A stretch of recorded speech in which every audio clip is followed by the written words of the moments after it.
Hi, Donovan Woods here. Hey, it's me, Tom Power. We're here to tell you about our brand new podcast. It's called The Big Five. So, Donovan, what is The Big Five? Yeah, exactly. What is The Big Five? That's what The Big Five is all about. Every week, Tom and I will sit down with a special guest and dive into new topics, debating things like, what are the Big Five farm animals? The Big Five types of hat? The Big Five guys named Paul? Martin, Revere, Mezcal, McCartney, John Paul II. The debate is settled by a listener from somewhere across the country. It's like a game show. It is a game show. The Big Five, available now wherever you get your podcasts. This is the Pooja and Gurdeep podcast. From 98.1 CHFI Studios in Toronto, Canada. Hey Toronto, this is Ed Sheeran. This is Kelly Clarkson. Hi, this is Bryan Adams. This is Adele. This is Madonna. It's Michael Bublé, and you're listening to the Pooja and Gurdeep Show. It's fun. They're amazing.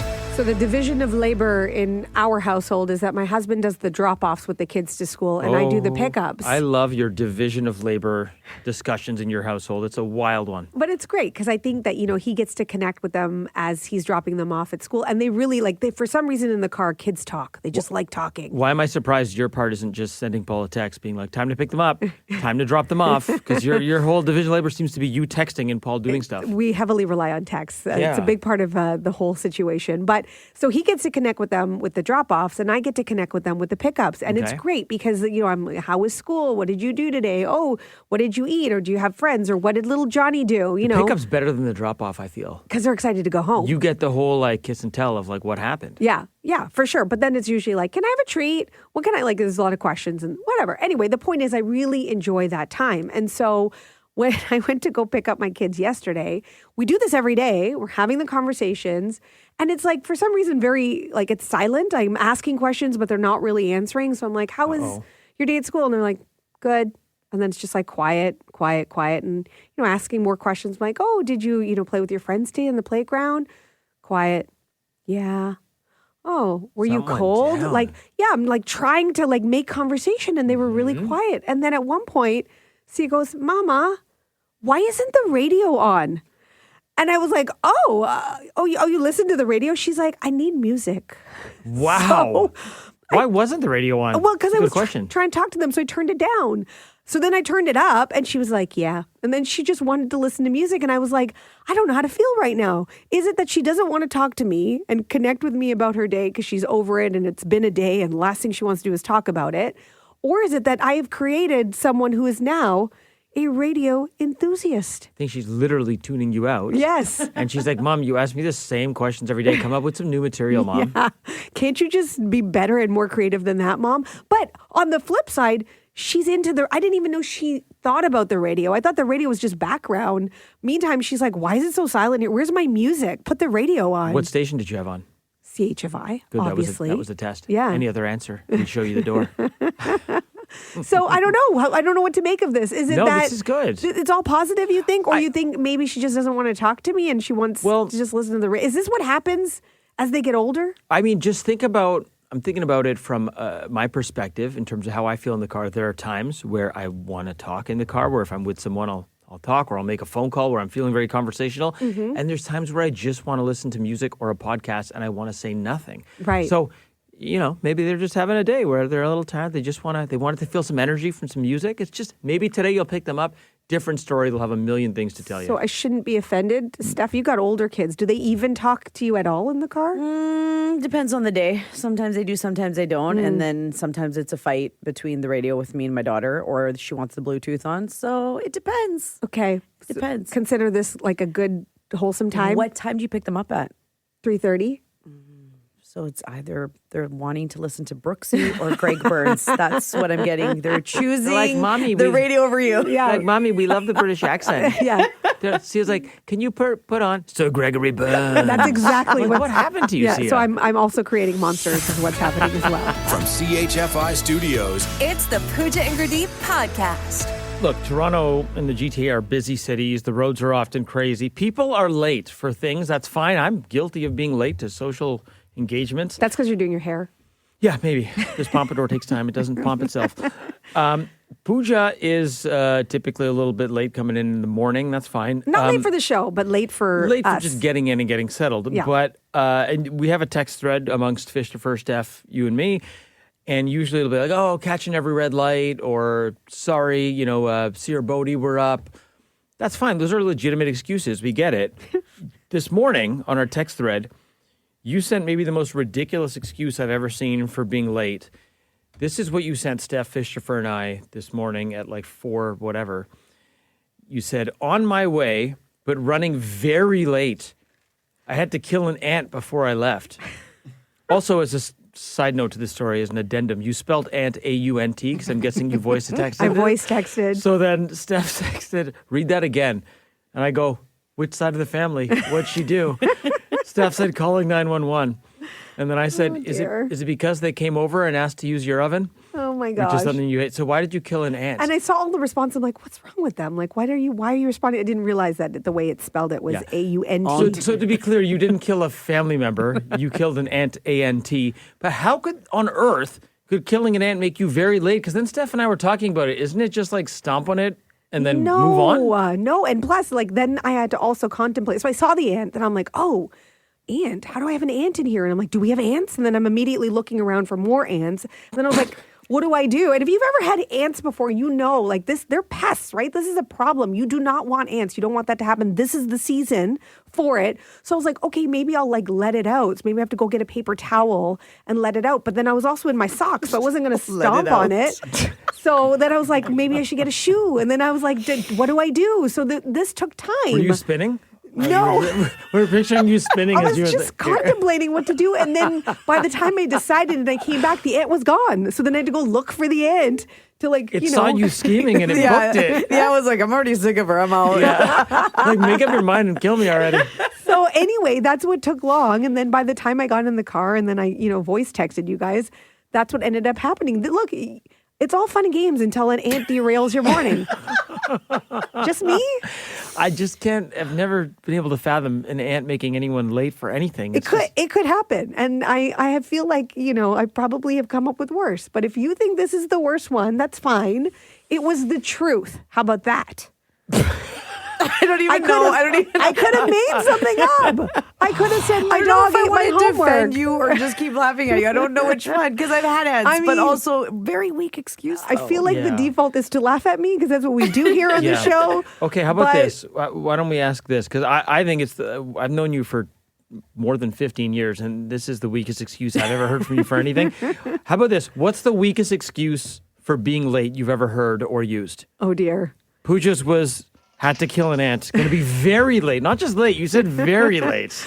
I was very late. Mm-hmm. What's the weakest excuse for being late you've ever heard or used? Dan from Scarborough, what's it for you? I used to work at a Honda dealership, and there was a guy who called in 5 hours late. He locked his keys in his car driving to work, so he went to his grandparents' house, took their car, went for a haircut because he thought his hair was a little bit messed up, and proceeded to lock the keys in that car as well. No! That's insane. He locked the keys in 2 separate cars in the same day? In 2 separate cars, same day. Okay, it was incredible. Is anybody else wondering why he stopped for a haircut? He's already so late. Wow. Okay. I feel like I don't know whether would you believe it? Do you think it was legit? He sent our boss pictures of him trying to break into his car. Oh, wow. Like, it's so bizarre that it has to be true, just like Pooja being super late because she had to kill an ant. Like, it's so crazy that it's got to be true. You know what I mean? Well, thank you so much for the call. Appreciate it. No problem. Have a great day. All right, weakest excuse you've ever had or heard for being late. Baraket texting in saying, back in 1999, I was in college and I was cramming all night for an 8 a.m. exam. We've all been there cramming for an exam. I decided to take a nap for 1 hour around 6 a.m. Oh, it's a bad idea. Oh, dear. When I woke up, it was 11 a.m. Missed the exam. Oh, no. And I guess the excuse is I took a nap. All right, getting another text here. No name, but an excuse I had was legit. A bat was in the elevator with me. What? When I got to work, I told them the excuse, and of course, they didn't believe me.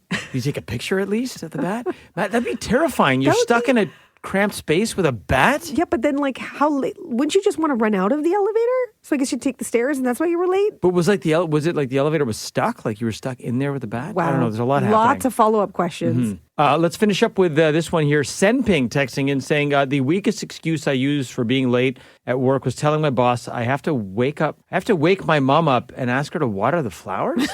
What? Why didn't he just water the flowers? He had to wake his mom up to do it. It's her job. There's a lot of follow-up questions. All of a sudden, I think that one wins. All of a sudden, your excuses don't seem so bad. An ant, okay, fine, I'll buy Guys, it. next time I'm in this situation, I'm sending you notes saying I have to wake up Paul so that he can water the plants. You also should have sent us a photo of the ant so we could have believed you. There was no time for that. All right, fine. I was very late. The Pooja and Grenade Podcast. From 98.1 CHFI. Now, who's up for a trip to the library tomorrow? Notice I no longer say library or tamari. I'd love to go to the library with you. It's a date.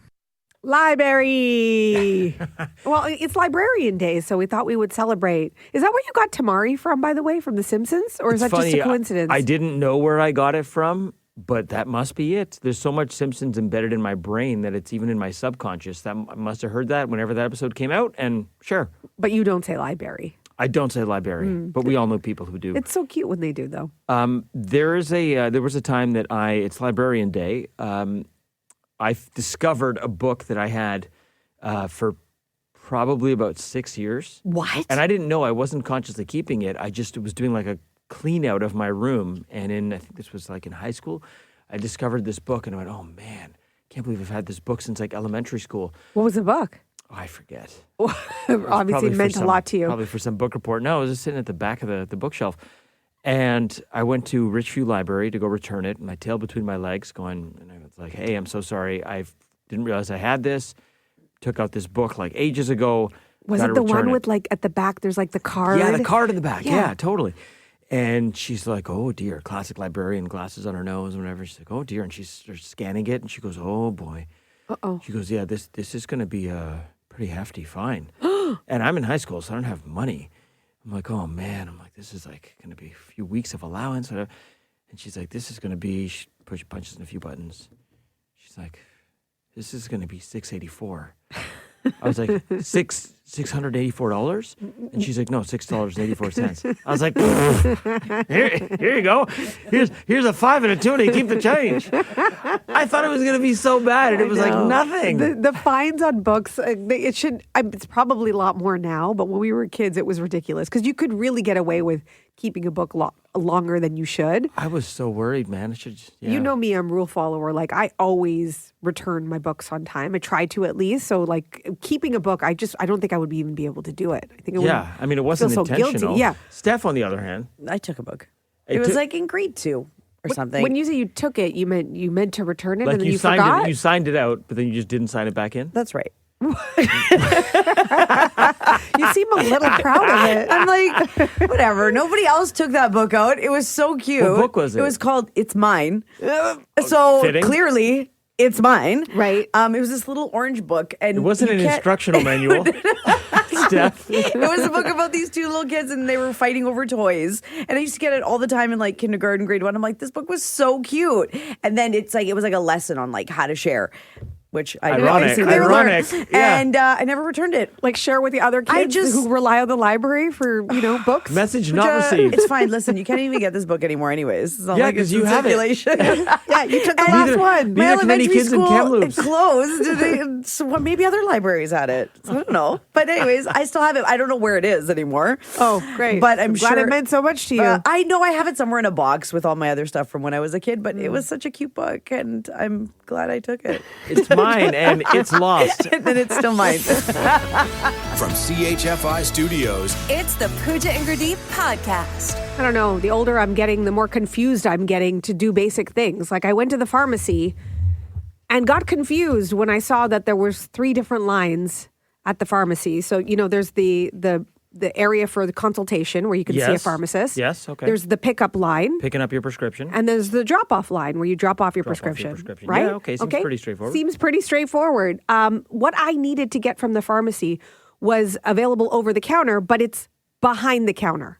Okay? Right. So it's not in the aisles. It's behind the pharmacy counter. So you needed the pharmacist, but you didn't really need a prescription. Yes. And I wanted to keep shopping. So I was just going to pick up what I needed that's now sitting behind the counter and then go on with my day. Okay. There were people in line in the pickup line. Okay. Picking up So the prescription. I stood in the pickup line. There was somebody in line in the consultation line.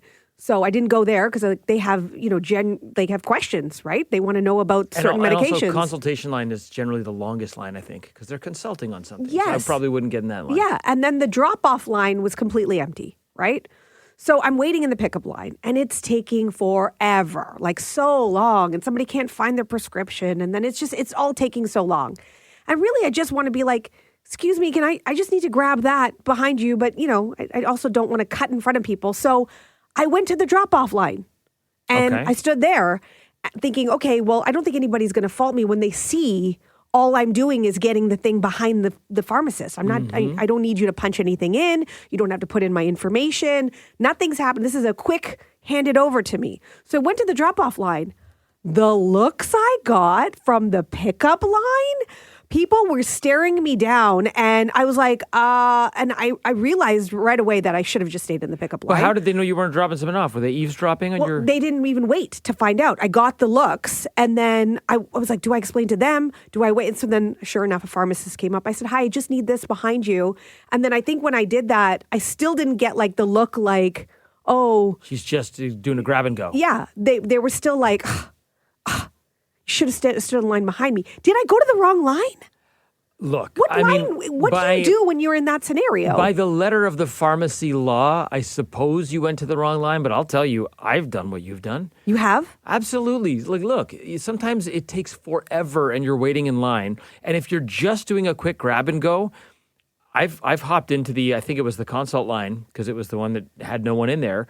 I was like, hey, I just need such and such. Right. And then they gave it to me and off I went. Yeah. So, not taking up too much time. I think you're actually doing a favor to the line because you're getting out of line. You're shortening the line for other people. It's just a quick grab and go. Do you think it's because they didn't know that it was a quick, like, it's not like I have a sign on my forehead saying it's just a quick grab and go. I think if you stood there and then started like trying to initiate a consult or whipped out a prescription or whatever, or like, then I think it'd be like, whoa, what are you doing? Yes, get back in the pickup line. I think because you're getting out of there quick, I think it's completely fine. Just me, or should they create a fourth line for people like me? Should there be another line There that's should be just an like over-the-counter line. Yes. Is that too much? I don't think it's too much. And the problem is, though, sometimes I go and there's the 3 lines, but especially on weekends, there'll be like one pharmacist working. So I'm like, it doesn't matter which line you stand in. True. It's the same person helping you at all 3 and they're overworked. Okay. If you have some thoughts on this, tell me, did I do the right thing by going to the drop-off line? I don't think you did the wrong thing. I'm just surprised you did it because you are such a color inside the lines person. I like this mildly spicy Well, I pooch. had a whole story and an explanation that nobody wanted to hear. You're like, it's content. I'm going to do this. The Pooja and Gurdeep Podcast.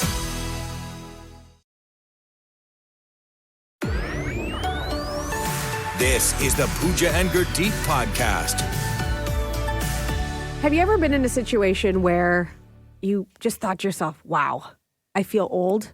It happens increasingly often Yes. nowadays. And sometimes it's like, it's obvious things like you're going up the stairs or you're stretching and you start to hear yourself like making sounds that you don't normally make. You know, like some of it's just obvious stuff that has to do with like just being able to keep up or whatever. There's a lot of, Yes. Yes. I'm not talking about that stuff. I'm talking about it creeps up on you. Like one day you're driving around like I was and you realize, oh, wow, I feel old and I didn't expect to feel old in this way. I was thinking about this and maybe you can relate to it. My current boss, our current boss, is younger than me. Younger than me, too. Our boss before that, younger than me. We're actually born the same year, but he's born after me, so still younger than me. Their boss, so the boss's boss, younger than me.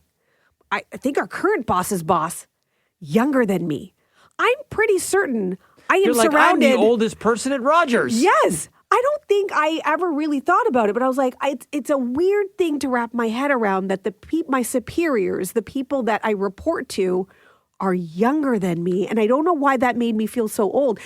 Is there just something about you just assume you always work for somebody who's older and wiser? Yes, I think there's certain dynamics or constructs that you think will always be in place. Like your boss, because of the inherent sort of power dynamic, should just feels like they should be someone that's always older than you. Yes. And I had that same realization when I realized our current boss is slightly younger than me. I'm like, oh, that's weird. I'm older than my boss. I'll tell you when that thing really hit me. It was about 10 years ago, approximately, when Kyle Dubas became the general manager of the Toronto Maple Leafs. Oh, yes. I've always grown up with the general manager of the Toronto Maple Leafs being an old, generally white-haired, white man. Yes. And like it was Cliff Fletcher when I was growing up, and I met him in an ice cream shop when I was a kid, and he was this old man. He took a picture with me, and it was so weird when Kyle Dubas got named GM of the Leafs. I'm like, he's what? He's like 29? Like he's younger than me? Young, handsome fella? My doctor, my GP, Yes. younger than me. That threw me off. When the captain of the Maple Leafs, Dion Phaneuf, younger than me, I'm like, When these are did always this happen? people you put on a pedestal Yes. your whole life. You sort of like, you look at them a certain way, and I'm like, they're all younger than me. And now. I feel like it's happening all the time. Like you said, like specialists now, you go to any sort of specialist, doctor in the medical field, they're all younger than me. When I go to the playground, which I just did with my kids yesterday, it was a nice day.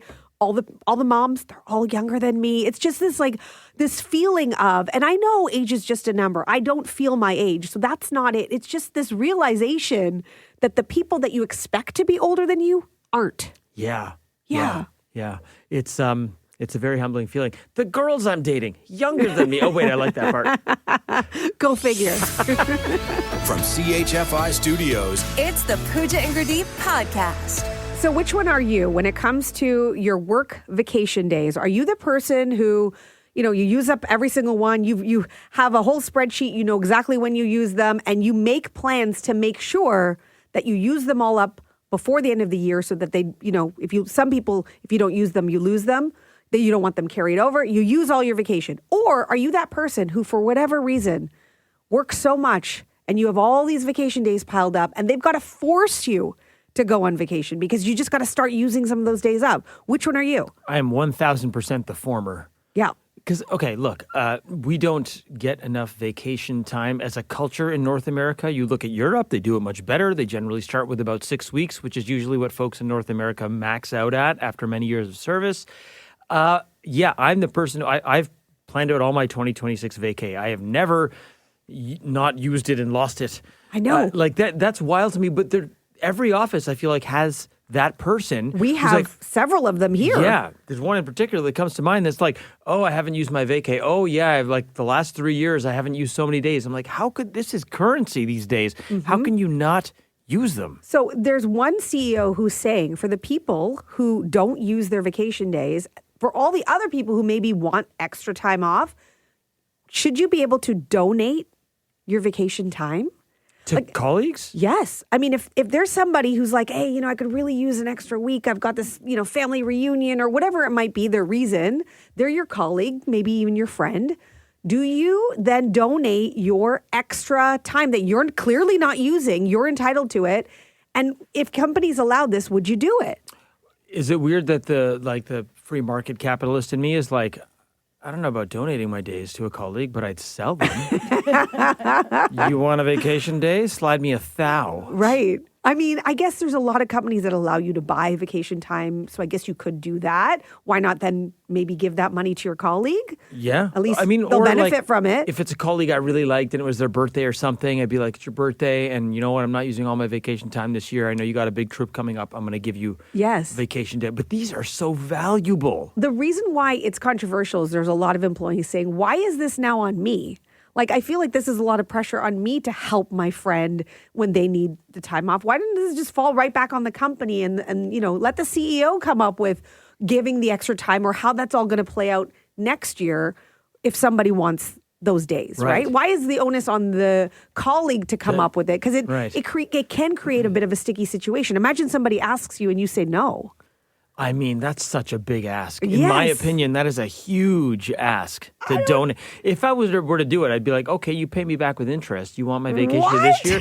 You give me 2 days next year. Okay, how to lose a coworker in 5 seconds. That's okay. That's okay, because according to Pooja, we're just work friends with everybody here, so it's okay. Okay, so you tell us, should we be allowed to share our vacation days? Essentially, you're allowed to donate your vacation days to your colleagues. Okay, this is an interesting one. Should we be allowed to donate our vacation days to colleagues? Think about your own workplace. Give us a call. Let's go to Zoltan in Toronto. That is a personal position. I don't think companies should be involved in making that or putting that onus on the employee. And secondly, I'm 3 years from retirement, so I don't think my colleague who's just started is going to be at the same pay grade as me. I'm more valuable, right? In theory. So therefore, I'm thinking, how are they going to... That's a big mess. Because if, let's say, X is making $50 an hour and B is making $30 an hour, it's not the same when you equate it, right? True. Companies are going to be in a big kerfuffle trying to figure that out if you donate to your friends. It's a good point. And I agree with you, Gurdeep. Yeah. Interest on it. If I'm giving it to B, interest got to be on it, right? Yeah, you raise a good point. So you can only donate or trade within your own tier with someone who's at your level of seniority or compensation. And even then, we all don't know what everybody makes, right? That's kind of a rule as well. So it gets really sticky. Sticky. Yeah. I tried to trade with Pooja, and Pooja's like, "Oh, this is awkward." She's like, "You're beneath me." I say as my face turns red. Hey, Zoltan, we gotta go. All right. See you, buddy. Bye. Take care. HR's online too, by the way. They're like, you're not allowed to discuss these things. All right. So should we be able to donate our vacation days to our colleagues, Rebecca in Mississauga? What do you think? Yes, but I think you should be able to, put it up. No one can ask you for them. You have to, put them up, kind of like a job posting. I have these vacation days available, and if anybody needs them, let me know. Kind of I like that. How about an internal eBay? I'm going to give up a vacation day and it's an auction. Who wants to bid the most for my vacation day? And they can pit my coworkers against each other. Rebecca, I think he's missing the point. Yes, no, I don't think that's it. It's a donation, but for profit. Yes. And this is why we can't share vacation days, because everybody has a Gurdeep in their workplace. Rebecca, yes, absolutely. I like the way you think. That takes the awkwardness out of it, right? Yes. No, I don't think you should ask. You should be able to say, I'm going to use, I have these. Let's use them. Yeah. So, yeah. Thanks for weighing in, Rebecca. Appreciate it. No problem. I love you guys. Love you Appreciate too. you. Thanks for listening. Bye. Should we be allowed to donate our vacation days? Let's squeeze in one more here. Sandra in Toronto, what do you say? No, I don't. And here's the reason. And that person's always going to ask you and the other people, and the next year they may not have enough to pay back. Okay. Yeah, I never thought about paying it back. I thought donation means I just get it. No, they're asking you basically to borrow. So you're donating 2 of yours or 3 of yours, and they're supposed to give it back the next year. But how do you know that they didn't ask 5 other people and get the 2 or 3 from them too? Mm-hmm. Then you send the vacation day claims police after them? Hey. Yeah, and makes it, and it also, for the person who has to do all the paperwork on that, it's a lot of work. There's probably a reason why this doesn't exist. Yeah. That's why people don't do it. No. Sandra, thank you for weighing in. Appreciate it. No problem. The Pooja and Gurdeep podcast. From 98.1 CHFI. This is a day we can all relate to. It's email day. Yay, emails. Love Said 'em or- nobody ever. Yeah, I mean, sometimes you get a really good email, an email that excites you, that makes your heart skip a beat, or some good news. But for the most part, emails have now been filed under the category in most of our brains as chore. Yes. Right? It's a chore. You got to clean up your inbox just like you got to clean up your home. I don't actually know. I don't have perspective on this because I only have my own experience of emails. But I just feel like we get a lot of emails, like too many emails. Things that don't need to be emails are emails. To the point now where I used to take the time to respond to every single one. And now I'm just delete. It feels really good, doesn't it? It does. But it also, I feel bad. It's just there's the volume of emails in the day. If I dedicated that much time to emails, I would be doing nothing else but answering emails. You know what annoys me with the emails is when you delete one or you think you're done with it and then you get the follow-up and it's like just bumping this to the top of your inbox. Just making sure you saw this. Just circling back. Just fall. And I'm like, I dealt with you already. And then when you're CC'd on something, right, where you're CC'd on it just so you're in the know. But I don't need all of the reply all emails, all of those. That to me is the most annoying part about emails is that when it's this could have been one email. It didn't need to be 25. How about the moving you to BCC to save your inbox? I don't even know what that means. Well, that's supposed to do the opposite of what I'm saying, but that doesn't always work either. So to me, that's just saying moving you to BCC because I don't want you seeing what's on this thread. It's not to save your inbox. It's because your eyes are not meant to see this. Maybe that's possibly. So I have a question for you because I know that you actually you've looked at my phone and you get really panicked when you see all my unread texts. I get and my emails. The numbers on the apps, so whether it's text or whether it's email, when it's a huge number, like for me, if it's double digits, my anxiety level goes up and I'm like, I need to sit down and clear my inbox or clear my message. Like it was my birthday last weekend.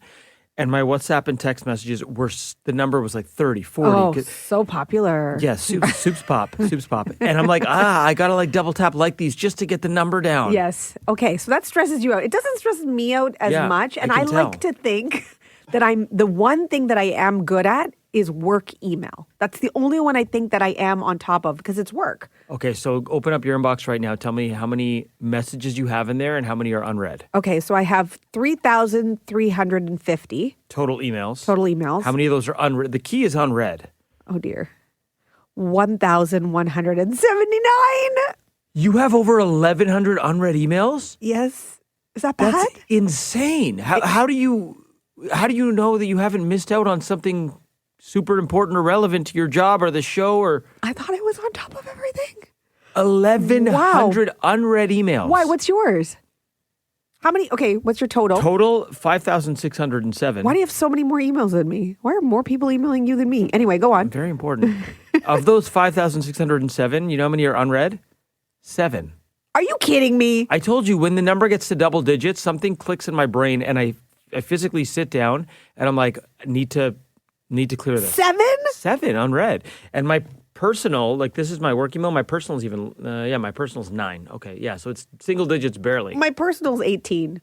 Oh, that's not bad. Christopher, where are you at with this? All right, so make me feel better, Chris. I'm about to, Pooja. I'm about to. So I have 6,184 total emails. Wait, hold on. You've only been, wait a minute. Pooja and I have been working here 5 years. You've been here, what, less than a year? I delete a lot. So I think if you delete them, it disappears from that list. So no, but you have more total emails than both of us. That's true. I guess, He gets He's that like, many I'm more. Very important, guys. You get a lot of emails. Wow. Yeah. Okay. However, I'm not reading them apparently because my unread count is 3,426. So I guess that's over half of my emails are unread. Oh. And then most of them have Gurdeep's name next to them. Fisher, I feel better. Thanks for listening to the Pooja and Gurdeep podcast. Listen to Pooja and Gurdeep live weekday mornings from 5 to 9. Only on 98.1 CHFI. Toronto's perfect music mix.